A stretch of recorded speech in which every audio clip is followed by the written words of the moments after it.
Hello everyone, మన sweet journey part 3కి అయితే వచ్చేసామండి. ఇంక ఇక్కడ సౌండ్ అది విన్నారు కదా, ఇంత సౌండ్ పొల్యూషన్ అంటే అంత గోలగా వస్తుంది కదా ఆ సౌండ్. కానీ దానివల్ల ఎంత బెనిఫిట్ ఉంది కదా. సో బోర్ సౌండ్ వినడానికి మనకు కొంచెం ఇబ్బందిగా అనిపించినప్పటికీ దాని వాటర్ వల్ల మనకు ఎన్నో పనులు జరుగుతాయి కదా. సో యాక్చువల్గా ఇంటికైతే బోర్ అది ఏం అవసరం లేదు, వాటర్ ప్లెంటీగా వస్తాయి అని అయితే చెప్పడం జరిగింది. కానీ నేను ఎందుకో వద్దు, వాటిని ఎందుకు మనం నమ్ముకోవడము, మన బోర్ అన్నది మనకు ఉంటే బాగుంటుంది కదా. ఇది మళ్ళీ మళ్ళీ వేయించాలి అన్నా కూడా చేయలేమండి. కొన్ని పనులు అనుకున్నప్పుడు మాత్రమే చేయగలము, కొన్ని అనుకున్నా కూడా చేసుకోలేకుండా అంటే ఇబ్బందులు పడతాము.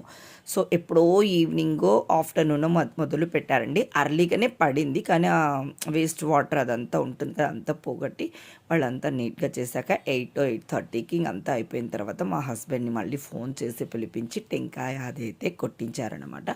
ఇది కామన్ కదా. సో మాకు ఆ విధంగా బోరును కూడా మన ఇంటికి వేపించడం అయితే జరిగిందనమాట. మా హస్బెండ్ వచ్చేసేసి నాకు ప్రతి ఒక్కటి కూడా వీడియో అన్నది క్యాప్చర్ చేసుకొని నాకైతే తీసుకొని వచ్చి ఇచ్చానమాట. నేను బిట్టు ఎక్స్ప్లెయిన్ చేసి మీకు కూడా తెలియచేయాలి అనేసి అప్పటి నుంచి దాచిపెట్టుకున్న ఒక మెమోరీస్ అండి.